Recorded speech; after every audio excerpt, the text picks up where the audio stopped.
Bismillahirrahmanirrahim. Innal hamdalillah nahmaduhu wa nasta'inuhu wa nastaghfiruh wa na'udzu billahi min syururi anfusina wa min sayyiati a'malina. Man yahdihillahu fala mudhillalah wa man yudlilhu fala hadiyalah. Wa asyhadu an la ilaha illallah wahdahu la syarikalah wa asyhadu anna Muhammadan abduhu wa rasuluh. Amma ba'd.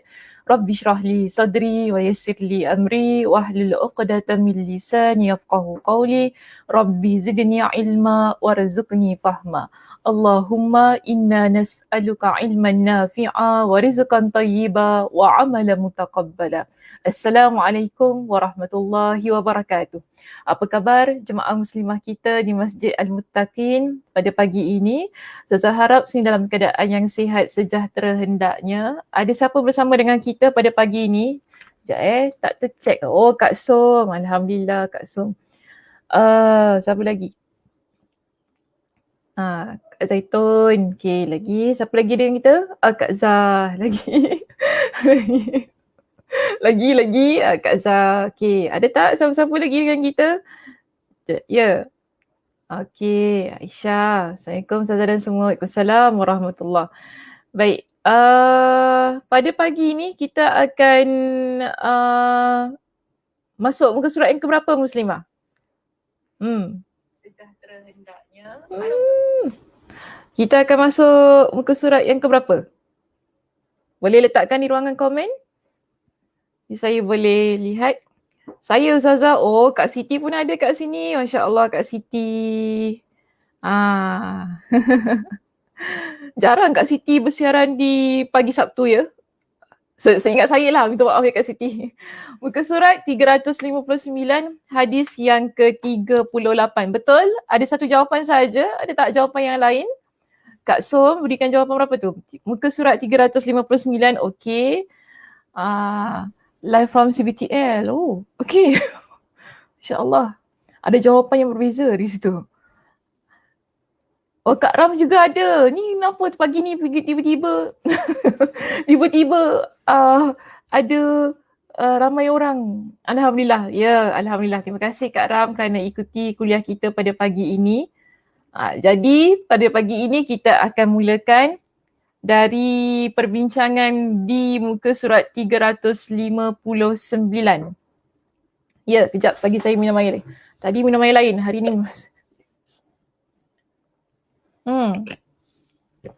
muka surat 359 yang mana kita akan masuk pada perbincangan hadis kita yang baru. Ya, perbincangan lepas tentang apa? Kemurahan Allah. Kita dah selesaikan ya perbincangannya, iaitu hadis yang ke-37. Jadi pada pagi ini kita akan masuk pada perbincangan hadis kita yang baru, iaitu hadis yang ke-38 bertajuk murka dan redha Allah, yang mana terdapat di halaman 359. Sebagaimana yang telah dinyatakan oleh Kak Zah dan Kak Som kita ya di ruangan komen. Jadi jemaah muslimah semuanya, mereka yang memiliki kitab ya boleh sila rujuk di halaman 359 untuk sama-sama kita ikuti perbincangan hadis kita berkenaan murka dan redha Allah. Apakah sabda Nabi SAW berkenaan dengan hadis ini? Ada sebuah hadis qudsi. Bila saya kata hadis qudsi, bermakna punca ataupun sumber asal pengucapan hadis ini adalah dari Allah Subhanahu Wa Taala. Sebab itu kebiasaannya bila kita kata ia adalah hadis qudsi, bermakna di situ nanti akan ada Allah Subhanahu Wa Taala berfirman. Begitu juga dengan hadis ini. Ya, dalam hadis ini diriwayatkan oleh Abu Hurairah radhiyallahu an, yang mana beliau berkata, Rasulullah sallallahu alaihi wasallam bersabda, Innallaha ta'ala qala. Sesungguhnya Allah Subhanahu wa ta'ala berfirman. Apa firman Allah? Okey. Kita lihat di sini. Ada sebuah hadis yang ni panjang ke pendek hadis ni? Hadis ni panjang ke pendek ni? Kak Som, hadis ni panjang ke pendek? Boleh hafal tak kalau saya suruh hafal?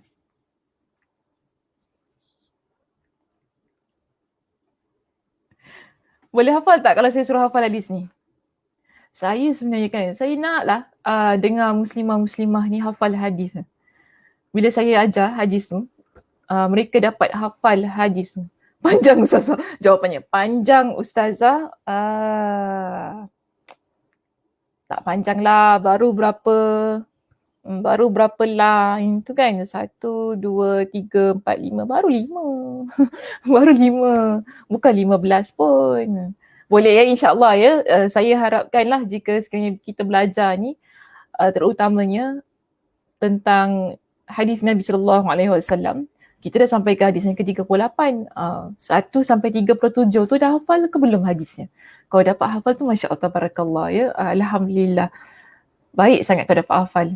Baik, jadi di sini mudah-mudahan ya kita baca, jadi ada satu motivasi untuk diri kita menghafal hadis Nabi SAW, iaitu yang mana hadis ini merupakan hadis kursi. Allah Subhanahu Wa Taala berfirman. Apanya itu? Man ada li waliyan faqad adhantuhu bil harbi. Wa ma taqarraba ilayya 'abdi bi syai'in ahabba ilayya mimma aftaradtu 'alayhi. Wa ma yazalu 'abdi yataqarrabu ilayya bin nawafili hatta uhibbah. Fa idza ahbabtuhu kuntu sam'ahu alladhi yasma'u bihi, basarahu alladhi yubsiru bihi, wa yadahu allati yabtishu biha, wa rijlahu allati yamshi biha, wa in sa'alani la'u'tiyannahu, wa la in ista'adhani la'u'idhannahu. Baik, dalam hadis ini, ya, hadis qudsi ini, Allah Subhanahu Wa Taala berfirman tentang satu keadaan yang mana orang, bila ada orang, ya, mereka memusuhi yang dinamakan sebagai wali Allah. Jadi di sini kalau kita lihat pada terjemahannya, saya bahagikan terjemahan ini kepada tiga perenggan. Kalau dalam kitab kita straight lah ya.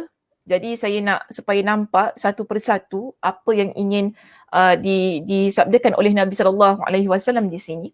Kita lihat terlebih dahulu perenggan kita yang pertama sebagaimana yang terdapat di skrin kita. Baik, Rasulullah SAW bersabda berkenaan dengan firman Allah Subhanahu Wa Taala ini. Apa kata Allah?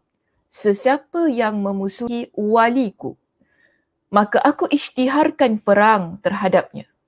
Dan tidaklah hamba-Ku mendekatiku ataupun dia mendekatkan dirinya kepada aku dengan sesuatu yang aku cintai daripada amalan-amalan yang aku fardukan ke atasnya.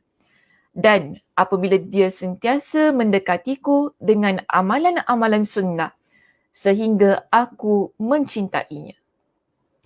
Okey, perenggan kita yang pertama, Allah Subhanahu Wa Taala jelaskan kepada kita tentang orang yang memusuhi wali Allah. Nanti kita akan jelaskan syarah hadisnya, bagaimana keadaan orang ini. Dan seterusnya pada perenggan itu juga Allah ceritakan tentang bagaimana wali-wali Allah ini mereka mendekatkan diri kepada Allah. Seterusnya Allah Subhanahu Wa Taala menjelaskan tentang keutamaan yang diperoleh oleh wali Allah itu tadi. Di sini Allah Subhanahu Wa Taala menyebutkan dengan firman-Nya, masuk pada perenggan yang kedua ya. Apabila aku mencintainya, maka akulah yang akan melindungi pendengarannya yang dia mendengar dengannya, pandangannya yang dia memandang dengannya, tangannya yang dia mengerjakan sesuatu dengannya, dan kakinya yang dia berjalan dengannya. Dan jika dia meminta kepadaku, pasti akan aku perkenankan permintaannya. Dan jika dia meminta perlindungan kepadaku, pasti akan aku melindunginya. Hadis ini diriwayatkan oleh Imam Al-Bukhari. Baik, dalam hadis yang diriwayatkan oleh Imam Al-Bukhari ini muslimah, bila kita rujuk kepada syarah hadis ini, ya, pertama sekali, sila ya rujuk di muka surat 360. Di muka surat 360, syarah hadisnya menampilkan lafaz yang pertama yang terkandung di dalam hadis ini. Apakah lafaznya? Baik, kita lihat di situ dalam kitab kita, man ada li waliyan faqad adhantuhu bil harbi. Ini kan sama ya sebagaimana dalam kitab. Okey, man ada li waliyan faqad adhantuhu bil harbi. Maksudnya, sesiapa yang memusuhi waliku, maka aku isytiharkan perang terhadapnya. Baik, apakah yang dimaksudkan menerusi sabda atau firman Allah Subhanahu Wa Taala pada lafaz ini? Kita lihat di dalam kitab kita, Imam Ibn Rajab Al-Hanbali, beliau menjelaskan begini. Apa katanya? Yakni, maksud daripada ungkapan hadis inilah ya, yakni aku telah memaklumatkan kepadanya. Maksudnya aku telah beritahu kepadanya bahawa aku akan memerangi dirinya kerana dia telah memerangiku dengan cara memusuhi para waliku. Jadi di sini kita lihat Allah Subhanahu Wa Taala ingin beritahu kepada kita, jangan kita memusuhi wali Allah. Sesiapa yang melakukan hal tersebut, Allah beritahu kepada kita bahawa Allah akan perangi orang yang memerangi wali Allah. Kerana apa? Bila kita memerangi ataupun bila kita memusuhi wali Allah, bermakna kita memusuhi Allah Subhanahu Wa Taala. Sebab itu Allah Subhanahu Wa Taala memerangi orang yang memerangi wali Allah tersebut. Dan di sini disebutkan kepada kita, maka para wali Allah wajib diberikan loyalitas. Maksudnya diberikan satu keadaan yang baiklah ya kepada dia dan haram dimusuhi. Sedangkan para musuh Allah wajib dimusuhi dan haram diberikan loyalitas.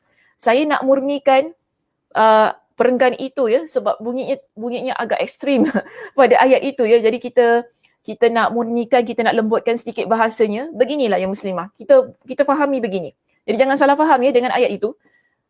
Ayat ini ingin menunjukkan kepada kita bahawa Imam Ibn Rajab Al-Hanbali sebutkan di sini, sebagai seorang Muslim, ya kita tidak seharusnya memiliki rasa kebencian kepada memiliki rasa kebencian kepada wali Allah, memiliki rasa untuk memusuhi, memerangi wali Allah. Seharusnya wali Allah itu kita berikan kepada mereka dengan perlindungan, ya kita layan mereka dengan baik, kita berikan kepada mereka dengan penghormatan, begitu keadaannya. Atas dasar mereka itu adalah wali Allah. Kemudian di sini disebutkan juga berbeza keadaannya dengan orang yang memusuhi Allah. Jika kita lihat orang itu dia memusuhi Allah, maka seharusnya kita tak berikan support kepada dia. Ini maksudnya dia kata jangan berikan loyalitas dan haram diberikan loyalitas. Maksudnya jangan kita berikan support kepada dia. Jangan kita berikan dorongan, kita motivate ke apa kan untuk dia lebih lagi melakukan perkara-perkara yang menyebarkan permusuhan terhadap Allah itu. Jadi di sini diberikan kepada kita dengan surah Al-Mumtahanah ayat yang pertama bagi menyokong statementnya yang di atas itu tadi. Apa dia kata? Dengan memberikan surah Al-Mumtahanah ayat yang pertama itu, ya Allah Subhanahu Wa Taala berfirman, ya ayyuhallazina amanu la tattakhidhu aduwwi wa aduwwakum awliya. Ini sebab tu tadi Imam Ibn Rajab Al-Hanbali dia keluarkan statementnya yang sedemikian. Kerana Allah Subhanahu Wa Taala berfirman dalam surah Al-Mumtahanah ayat yang pertama, ayat ini adalah dalam kitab kita ya, sila rujuk dalam kitab masing-masing. Allah kata apa? Janganlah kalian menjadikan musuh aku dan musuh kalian sebagai teman-teman setia ataupun sebagai wali kalian. Dan di sini dijelaskan juga kepada kita, dan ketahuilah bahawa semua maksiat itu sebenarnya adalah perang terhadap Allah. Semua maksiat adalah perang terhadap Allah. Maksudnya, bila kita kata Allah memerangi orang yang memerangi wali Allah, bermakna ialah orang itu, wali Allah ini, mereka melakukan perkara-perkara yang ma'ruf, perkara-perkara yang baik, taat kepada Allah. Mereka ajak kita buat perkara-perkara kebaikan. Tetapi bila kita memusuhi orang yang mengajak kita buat perkara-perkara yang baik, bermakna kita memusuhi Allah. Begitu juga bila disebutkan tadi, semua maksiat adalah perang terhadap Allah. Bermakna apabila ada orang, ada orang yang mana dia buat perkara-perkara maksiat, kemudian kita support dia, kita berikan sokongan, kita berikan dorongan daripada sudut wang ringgit, semangat kan, daripada sudut tenaga untuk dia terus-terusan melakukan kemaksiatan. Bermakna kita bersama-sama dengan dia untuk memerangi Allah Subhanahu Wa Taala. Atau dengan kata lain, dengan perkataan yang lebih mudah untuk kita terjemahkan maksud memerangi Allah di sini ialah bila kita melanggar perintah-perintah Allah. Ya, bila kita melanggar segala perintah Allah, kita tak taat kepada segala apa yang Allah Subhanahu Wa Taala tetapkan dalam kehidupan kita, kita buat perkara dosa, perkara maksiat, itulah yang disebut sebagai memerangi Allah Subhanahu Wa Taala. Sebab itu Allah Subhanahu Wa Taala memerangi mereka yang memerangi Allah dengan melakukan kemaksiatan-kemaksiatan itu tadi. Kadang-kadang kita kata, ya, saya tak buat benda tu. Saya cuma berikan sokongan saja. Tapi, kita adalah antara sebab. Walaupun kita kata kita tak buat, tetapi dengan kita berikan sokongan, kita berikan dorongan kepada satu perkara maksiat, itulah menjadi antara sebab dosa dan maksiat itu tersebar. Dan juga menjadi sebab orang lain bila melihat dosa dan maksiat itu dilakukan, mereka termotivasi untuk buat perkara yang sama, sedangkan ia adalah perkara yang dilarang oleh Allah Subhanahu Wa Taala. Jadi kena hati-hati, ya, dalam hal yang begini. Betul, kadang-kadang kita tak buat, kita cuma berikan support, sokongan, dorongan, itu saja. Tak bermakna kita tak berikan satu saham pada perbuatan maksiat itu. Jadi orang yang begini, Allah Subhanahu Wa Taala akan perangi mereka. Maksudnya perangi ni berikan azab, berikan kepada mereka dengan dosa, kan, masukkan mereka ke dalam api neraka. Itu maksud perangi, ya, dalam hadis ini. Baik, seterusnya kita lihat. Dalam hadis yang ke-38 ini, Allah Subhanahu Wa Taala menyebutkan, kan, setelah itu, mungkin ada yang bertanyalah, apa kaitan mula-mula Allah Subhanahu Wa Taala sebutkan tentang orang yang memusuhi wali Allah tu tadi, kan? Allah kata, siapa yang memerangi wali Allah, maka akan aku perangi dia. Betul tak? Dalam lafaz ini, Allah kata, siapa yang memusuhi wali Allah atau wali aku, maka akan aku isytiharkan perang terhadapnya. Okey. Kemudian seterusnya Allah Subhanahu Wa Taala menyebutkan tentang hamba yang mendekatkan diri kepada Allah Subhanahu Wa Taala. Bila baca hadis ini sekali lalu, kita nampak macam dia adalah dua perkara yang berbeza.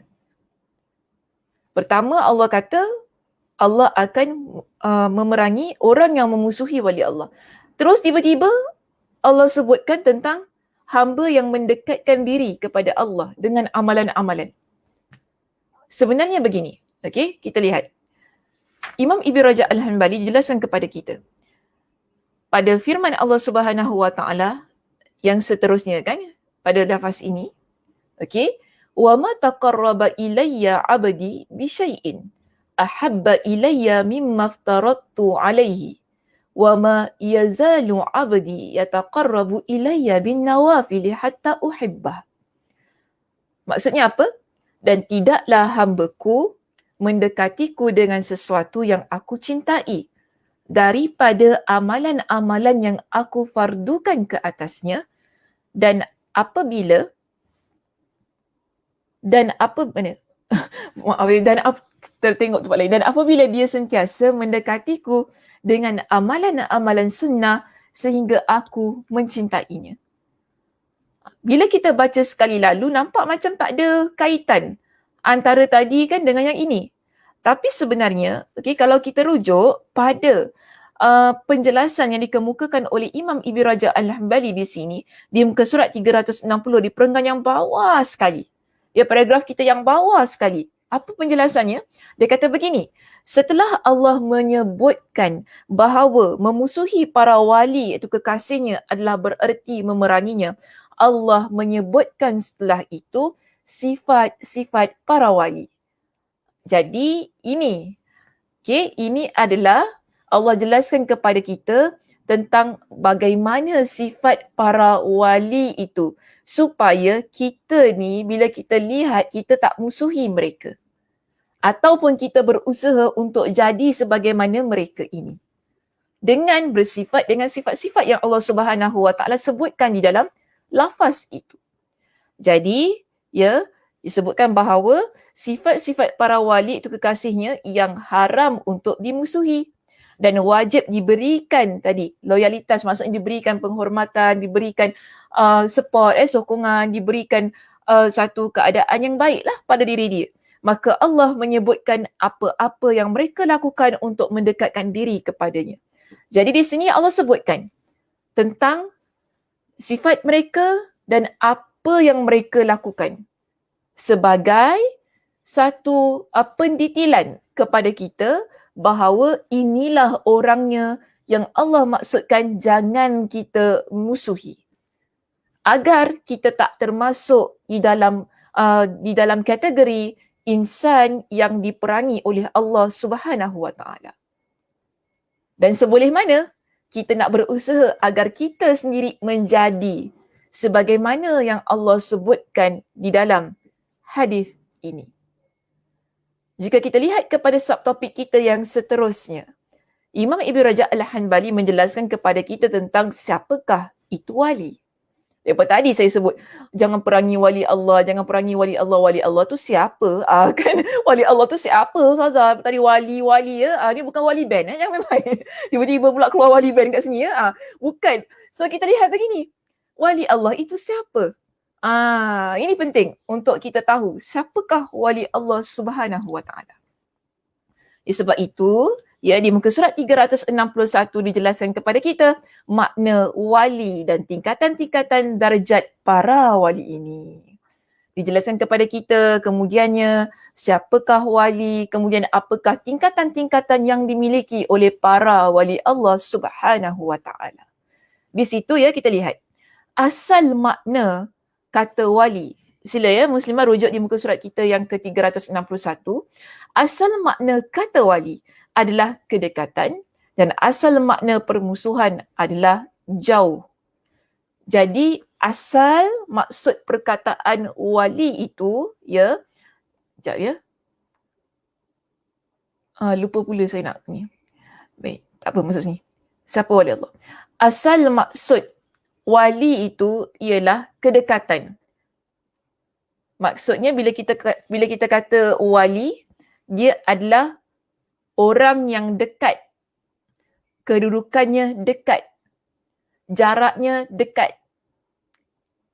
Berbeza bila kita kata dia musuh. Betul tak?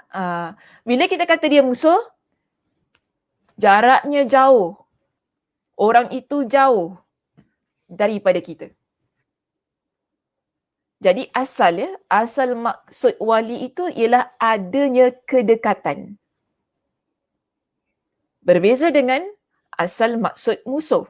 Bila kita kata musuh bermakna adanya kejauhan. Orangnya jauh, jaraknya jauh. Jadi di sini dijelaskan kepada kita, maka para wali Allah adalah orang-orang yang mendekatkan diri kepadanya.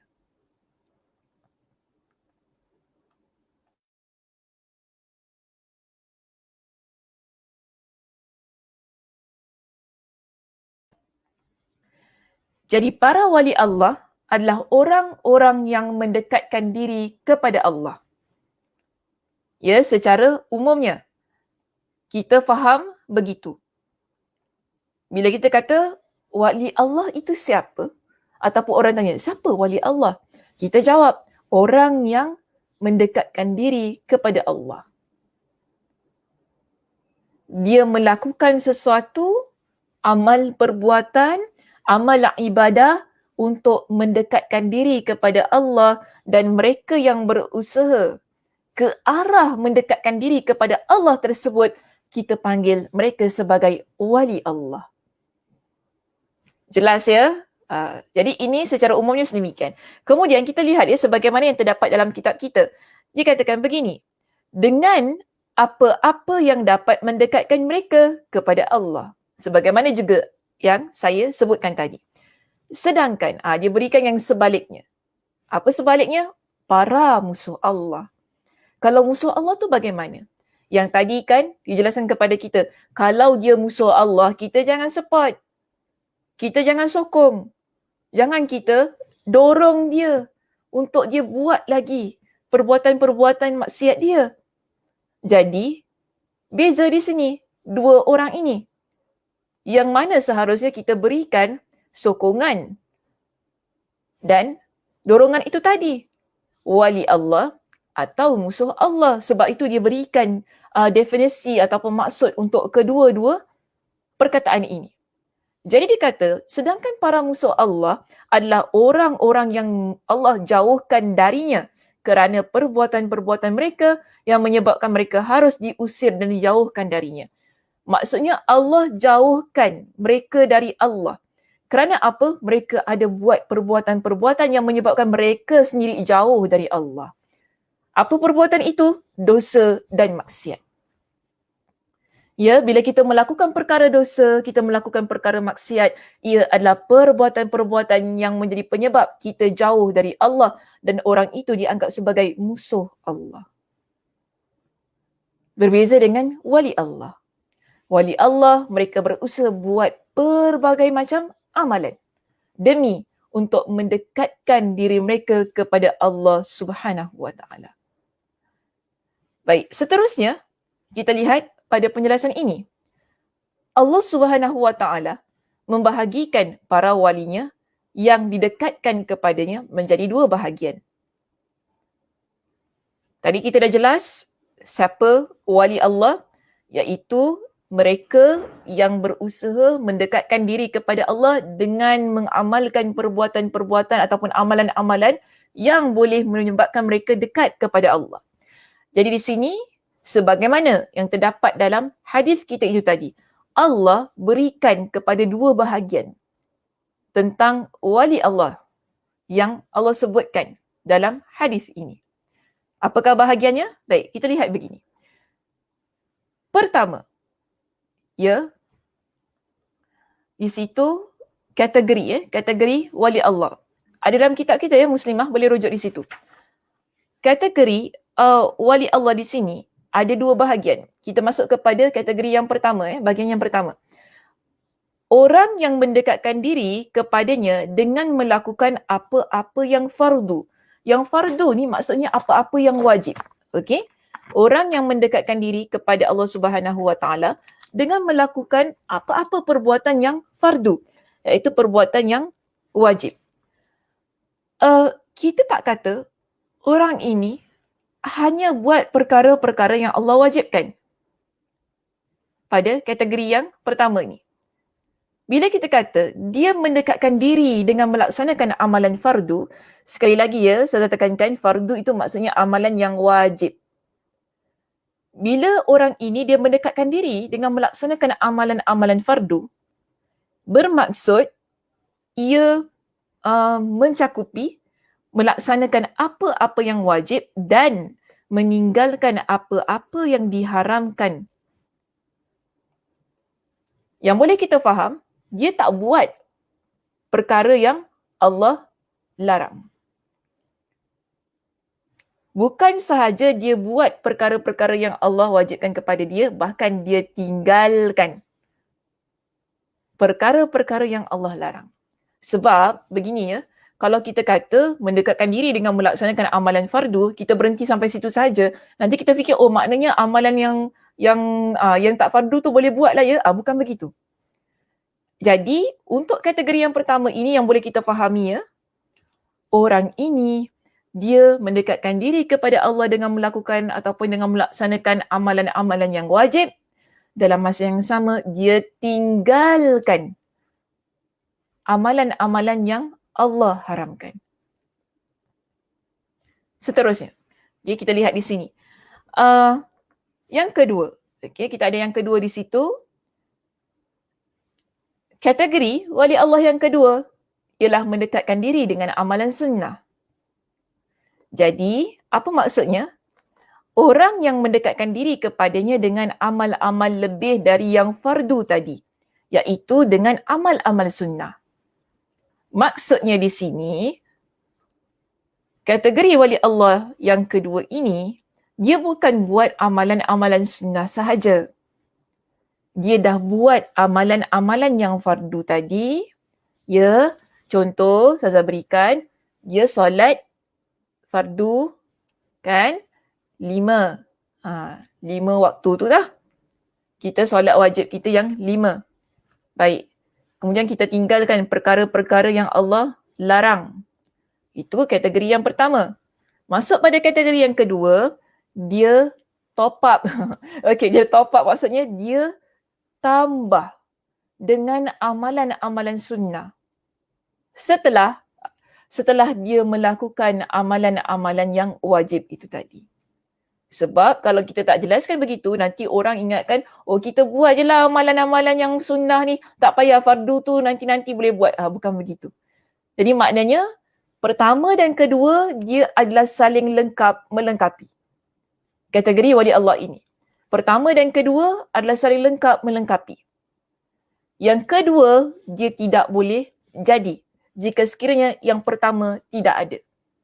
Ya, perlu faham itu ya. Jangan kita fokus kepada yang sunnah, tapi yang wajib pula kita tak buat. Saya memang begitu nanti. Kan fokus nak buat solat sunat ke apa kan. Tapi yang wajib tinggal-tinggal pula. Tak bolehlah begitu. Jadi di sini yang pertama, ya, dibuat dengan baik, dengan sempurna. Kemudian masuk pula pada kategori yang kedua dengan melaksanakan amalan-amalan sunnah setelah melaksanakan amalan-amalan fardu. Tanpa mengenepikan dengan usaha untuk meninggalkan perbuatan-perbuatan yang Allah haramkan. Baik, kita lihat di situ ya. Dengan ini menjadi jelas bahawa tidak ada jalan untuk mendekatkan diri kepada Allah Subhanahu Wa Taala dan mendapatkan darjat sebagai walinya serta kecintaannya kecuali taat kepadanya sebagaimana yang dia syariatkan melalui lisan para rasulnya. Kerana itu, siapa yang mengklaim dirinya adalah wali Allah dan dirinya dekat kepada Allah serta dicintai olehnya, tetapi tanpa melalui jalan ini, jelas bahawa dia berdusta dalam klaimnya tersebut. Kita fahami begini, Muslimah. Daripada apa yang kita bincangkan berkenaan dengan kategori wali itu tadi, seseorang yang disebut sebagai wali Allah, dia adalah orang yang melakukan semua itu tadi. Kita lihat dia sebagai insan yang mana melakukan amalan-amalan fardu, meninggalkan perbuatan yang haram, mendekatkan dirinya dengan amalan-amalan sunnah. Bahkan nanti kita akan bincangkan, dia perkara makruh dia tak buat. Sebab kadang-kadang orang ambil ringan tentang perkara makruh. Alah makruh je boleh buat. Ada orang begitu ya.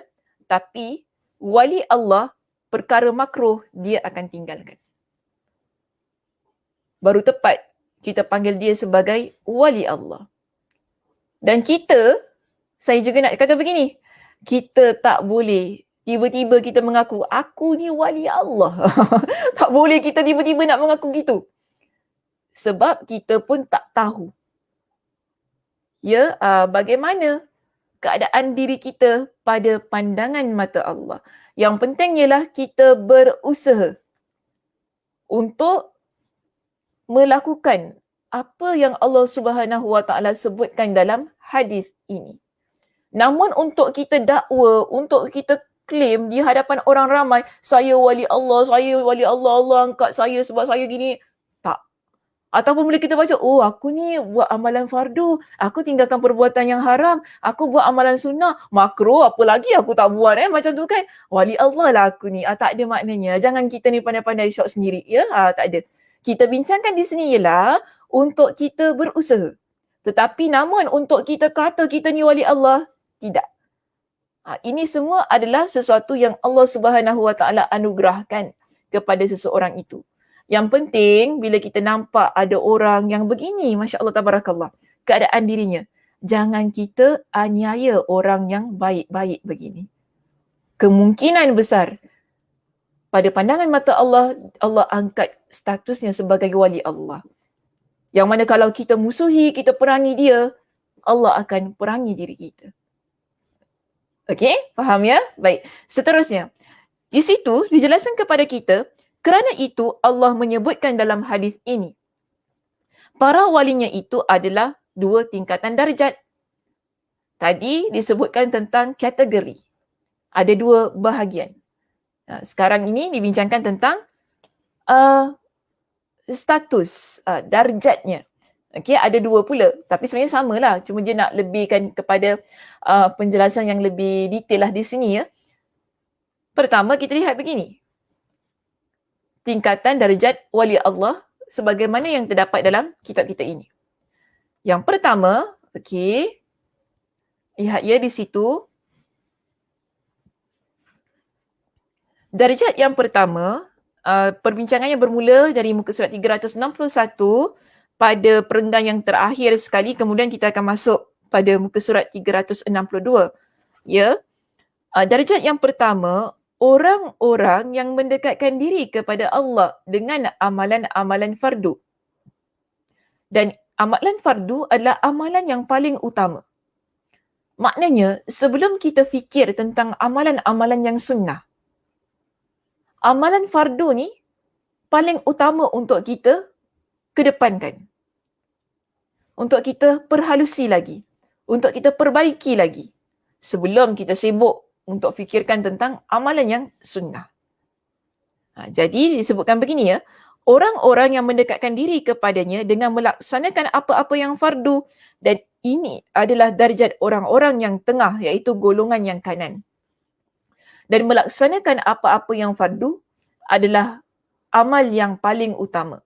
Ya, sebab tu tadi saya sebutkan jugalah di sini, melaksanakan apa-apa yang fardu adalah amalan yang paling utama. Sebagaimana Umar ibn Al-Khattab radhiyallahu an pernah berkata. Jadi di sini didatangkan kepada kita dengan pendapat daripada Umar ibn Al-Khattab. Apa kata dia? Afdalul a'mal ada'u maftaradallah. Amal yang paling utama itu adalah melaksanakan apa-apa yang Allah fardukan. Ya, amalan yang paling utama, kita buat perkara-perkara yang Allah fardukan, yang Allah wajibkan kepada kita. Solat, 5 waktu, puasa di bulan Ramadan, bayar zakat. Ya, ni amalan-amalan yang wajib lah untuk kita laksanakan. Jadi contoh apa lagi? Berbakti kepada kedua ibu bapa kita. Kan ada banyak amalan-amalan yang wajib yang lain. Jadi, jangan kita lihat kepada amalan-amalan yang tak wajib dulu. Sedangkan amalan yang wajib masih lagi ada lompang-lompangnya. Sebab tu dikatakan sini, afdalul a'mal. Amalan yang paling utama yang perlu kita berikan perhatian ialah amalan fardu kita yang wajib itu tadi. Dan disebutkan, wal wara'u amma harramallah. Bersikap warak, maksud bersikap warak ni bersikap hati-hati, bersikap takut ya terhadap apa-apa yang Allah haramkan. Wasidqun niyati fi ma indallahi azza wajal, dan jujur dalam niat, iaitu ikhlas ya dalam niat mencari apa-apa yang ada di sisi Allah azza wajal. Jadi begitu keadaan diri kita. Kita pentingkan menurut Umar bin Al-Khattab di dalam pendapatnya itu, dia kata apa? kita dalam kehidupan kita yang perlu kita utamakan ialah amalan kita yang wajib. Kemudian kita perlu tinggalkan amalan ataupun perbuatan-perbuatan yang Allah haramkan. Seterusnya ialah yang perlu kita cari ataupun yang perlu kita usahakan pada diri kita, apa dia? Keikhlasan kita kepada Allah. Dalam melaksanakan amalan fardu itu dan juga dalam keadaan kita meninggalkan perbuatan-perbuatan yang Allah haramkan. Sebab ada juga orang yang dia utamakan amalan fardu tetapi dia tak ikhlas. Tak? Ada juga orang yang meninggalkan perbuatan yang Allah haramkan tetapi dia tidak ikhlas. Untuk melaksanakan kedua-dua perkara itu tadi, kita perlu ada sidqun niyah. Sebagaimana yang disebutkan oleh Umar bin Al-Khattab itu tadi. Keikhlasan. Niat yang jujur. Niat yang tulus. Ketika kita melaksanakan amalan fardu dan meninggalkan perbuatan yang Allah haramkan. Di sini kita ada pendapat juga yang dipetik daripada Umar bin Al-Aziz rahimahullah. Yang mana dia pernah berkata dalam salah satu khutbah beliau. Apa kata dia? Afdalul ibadah ada'ul fara'idi wajtinabul maharimi. Ibadah yang paling utama adalah melaksanakan apa-apa yang fardu dan meninggalkan apa-apa yang haram. Sama ya, sebagaimana yang Umar bin Al-Khattab jelaskan itu tadi dalam pendapatnya. Jadi, di sini Imam Ibn Rajab Al-Hanbali, beliau jelaskan kepada kita tentang amalan fardu yang paling utama. Dia kata apa? Amalan fardu yang paling agung bagi badan yang mendekatkan kepadanya, iaitu mendekatkan diri kepada Allah Subhanahu Wa Taala adalah mendirikan solat. Solat kena jaga. Ini amalan fardu yang paling agung. Ya, yang paling agung. Yang perlu kita perhatikan. Sebab apa? Solat ini adalah amalan pertama yang akan dihisap oleh Allah Subhanahu Wa Taala. Kalau kita tak jaga solat kita ni baik-baik, perlu dimuhasabahkan. Sebab disebutkan sebagai amalan yang paling agung, yang mana kita mendekatkan diri kita kepada Allah Subhanahu Wa Taala. Solat ini dia adalah amalan yang meliputi segalanya. Maksudnya pergerakan kita, ucapan kita, kan, tumpuan kita, segala-galanya menghadap kepada Allah Subhanahu Wa Taala. Yang mana kita tak boleh buat benda lain, kita menghadap betul-betul. Kalau kita kata bayar zakat tu boleh juga tengok-tengok sana, betul tak? Boleh tengok sana, ni bayar zakat, boleh berbual lagi. Sama juga kalau kita baca Al-Quran ke apa, kita boleh berbual lagi dengan orang sebelah ke apa kan, berhenti ke apa. Tapi kalau solat, boleh buat gitu? Tak. Solat, takbir je, angkat tangan tu, terus hadap pada Allah sampailah selesainya. Tak ada nak tolong-tolong, kau apa khabar? Solat terus sama. Tak ada macam gitu. Sebab tu dikatakan sebagai amalan yang paling agung yang perlu kita jaga baik-baik. Kerana apa? Tidak ada. Ketika kita solat itu adanya campur tangan, orang lain dan sebagainya. Kita sahaja. Dengan Allah Subhanahu Wa Taala. Jadi dijelaskan kepada kita di dalam kitab kita ini. Sebagaimana Allah Subhanahu Wa Taala berfirman. Wasjud waqtarib. Dan sujudlah serta dekatkanlah dirimu kepada Allah. Kita nak mendekatkan diri kita kepada Allah itu tadi kan. Sebagaimana wali Allah yang Allah Subhanahu Wa Taala sebutkan di dalam hadis ini. Allah kata mereka mendekatkan dirinya kepada aku dengan melaksanakan amalan-amalan fardu. Jadi amalan fardu yang paling agung, yang paling utama yang menyebabkan kita dekat dengan Allah ialah solat. Sebagaimana yang Allah sebutkan dalam surah Al-Alaq ayat ayat yang ke-19 ini. Allah kata apa? Sujudlah dan serta dekatkanlah dirimu kepada Allah. Di situ sujud kita sujud di mana? Dalam solat kita. Ia adalah sesuatu amal perbuatan yang mendekatkan diri kita kepada Allah.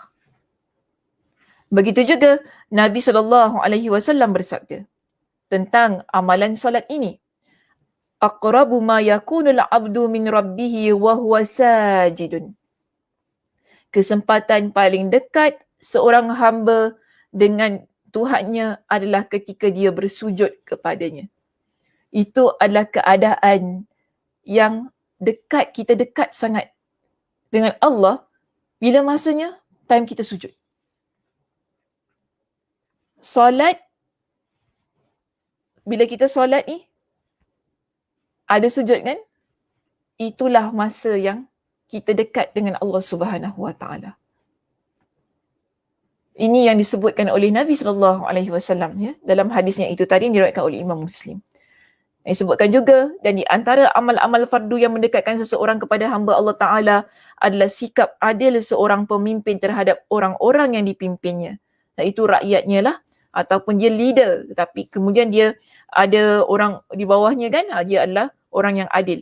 Baik orang-orang yang dipimpinnya itu adalah masyarakat yang ramai, seperti seorang penguasa, atau hanya bersifat khusus seperti sikap adil individu-individu terhadap isteri dan anak-anaknya. Jadi maknanya di sini, amalan fardu itu dia ada banyak. Tetapi yang paling agung, yang paling utama adalah solat. Amalan fardu ni bukan solat sahaja kan? Kita tahu ada banyak sangat amalan fardu yang Allah Subhanahu Wa Taala sudah tetapkan dalam agama kita. Jadi antaranya disebutkan di sini lah sikap adil kita sebagai seorang pemimpin. Dan seorang pemimpin bukan semata-mata dia itu presiden, wakil rakyat ataupun menteri, ya bukan itu. Tetapi kita sebagai ketua keluarga juga dianggap sebagai seorang pemimpin. Kalau kita di tempat kerja, kita bos lah contohnya. Kita juga dianggap sebagai seorang pemimpin. Ataupun kita dalam satu grup, satu kumpulan, lalu kita dilantik sebagai ketua kumpulan, kita juga adalah pemimpin. Jadi ini adalah bila kita ni sudah berada pada satu status yang dikenali, yang diangkat sebagai seorang pemimpin, kita ada kewajipan untuk bersikap adil kepada orang yang berada di bawah kepimpinan kita. Sebab itu di sini Nabi SAW ingatkan kepada kita. Apa yang Nabi ingatkan? Innal muqsitina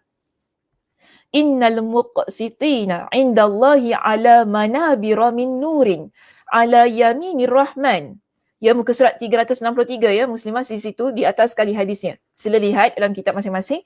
Innal muqsitina indallahi ala manabira min nurin ala yaminir rahman.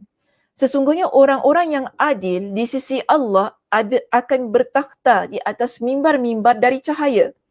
Orang yang adil di sisi Allah, yang mana dia adalah seorang pemimpin, kemudian dia berlaku adil. Ya, dia adalah seorang pemimpin yang betul-betul bersifat dengan sifat-sifat seorang pemimpin. Di sini ada keutamaan yang akan Allah berikan kepada dia, iaitu dia akan duduk di atas mimbar daripada mimbar-mimbar yang mana terbuat daripada cahaya. Dan mimbar itu terletak di mana? Di sebelah Allah. Di sebelah Ar-Rahman.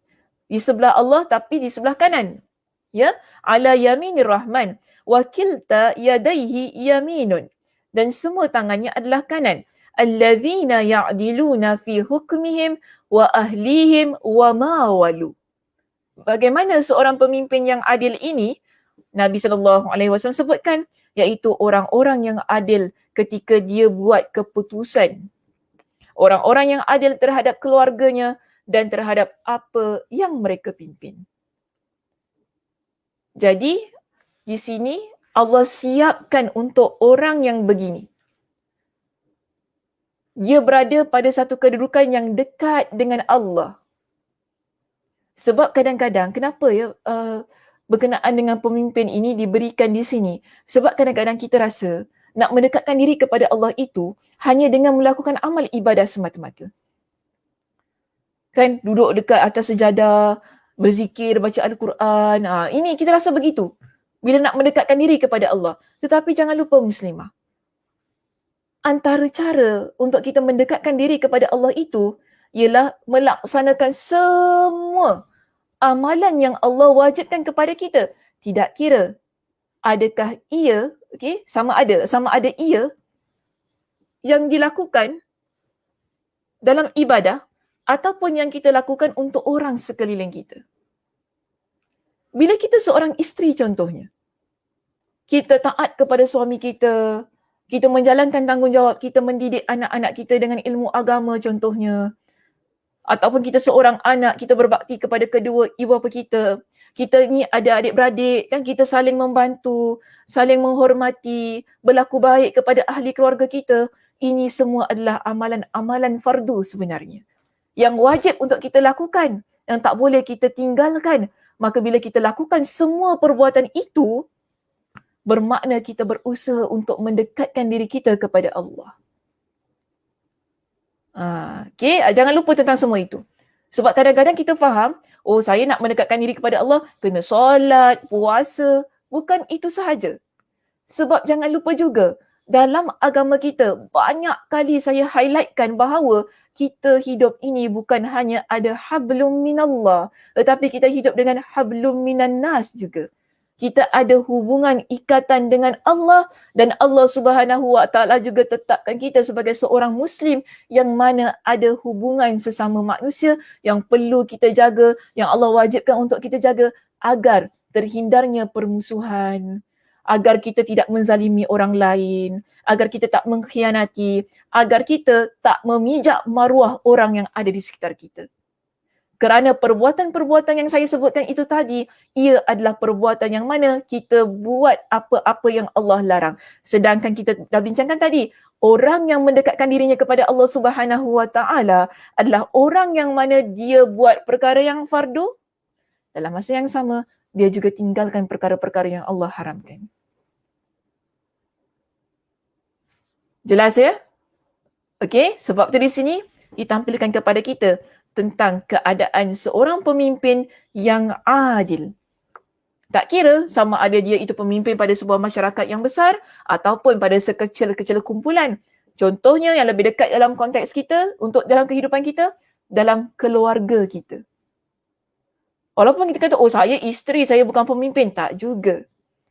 Sebab Nabi SAW juga ada sebutkan bahawa seorang isteri itu dia adalah pemimpin juga dalam rumahnya. Kerana apa? Dia membantu suaminya untuk suami itu memimpin ahli keluarga. Jaga harta suami, jaga anak-anak, jaga rumah yang suami berikan. Kita pemimpin dalam rumah itu juga. Yang mengatur, yang menguruskan. Bila kita ada sikap ataupun satu keadaan yang mengatur, menguruskan, ya, mendidik, itu adalah sifat seorang pemimpin. Jadi tak boleh kita ambil sambil lewa tentang apa yang menjadi kewajipan dalam kehidupan kita. Melaksanakan kewajipan bererti kita melaksanakan amal perbuatan untuk mendekatkan diri kita kepada Allah Subhanahu Wa Taala. Okey? Baik Muslimah, itu sahaja perbincangan kita untuk pagi ini. Saya berhenti hingga sini sahaja. InsyaAllah pada minggu hadapan, macam mana Ustaz Muslim? Minggu hadapan kita tak sambung kan hadis ini? Belum dikeluarkan apa-apa ya Ustaz Muslim yang berada di belakang tabir ni. Mungkin boleh type apa-apa di situ untuk saya rasa minggu depan, berapa bulan? Minggu depan 3 hari bulan, admin. Minggu depan 3 hari bulan. Jadi macam mana? Sebab ikut kepada perancangannya, pada 3 hari bulan kita tak berkuliah, maksudnya kuliah sebagaimana biasa, tetapi kita tak menyambung lah pengajian kita ni. Jadi saya tak tahu bagaimana pihak masjid. Apa-apa pun nanti tunggulah ya makluman daripada pihak masjid untuk minggu depan ya. Kalau sekiranya kita sambung lah ya. Kalau tak kita sambung nantilah pada bulan puasa nanti untuk perbincangan hadis ini. So tadi kita ada bahagikan ya, secara kesimpulannya kita ada bahagikan kepada 2 tadi berkenaan dengan darjat seorang hamba. Okey, darjat seorang hamba yang mendekatkan, iaitu wali Allah Subhanahu Wa Taala. Kita baru bincangkan darjat yang pertama. kita belum masuk lagi darjat yang kedua. So insya-Allah pada sambungannya nanti kita akan masuk kepada perbincangan darjat wali Allah yang kedua, bagaimana keadaannya dan seterusnya lah ya. Kalau dapat saya akan usaha untuk simpulkan perbincangan hadis kita yang ke-38. Jadi mudah-mudahan ya apa yang kita bincangkan pada pagi ini jelas kepada kita siapakah itu wali Allah, bagaimana sifat mereka, bagaimana keadaan mereka, pembahagiannya dan seboleh mana kita pun nak berusaha lah ya untuk kita berada pada keadaan tersebut. Baik, itu sahaja Muslimah. Terima kasih di atas perhatiannya. Mudah-mudahan Allah Subhanahu Wa Taala memberkati pertemuan kita pada pagi ini dan Allah Subhanahu Wa Taala berikan kepada kita dengan kesihatan, kelapangan masa untuk kita bertemu sekali lagi di minggu hadapan. Saya tutup kuliah kita dengan tasbih kafarah. Subhanakallahumma wa bihamdika asyhadu an la ilaha illa anta astaghfiruka wa atubu ilaik. Assalamualaikum warahmatullahi wabarakatuh.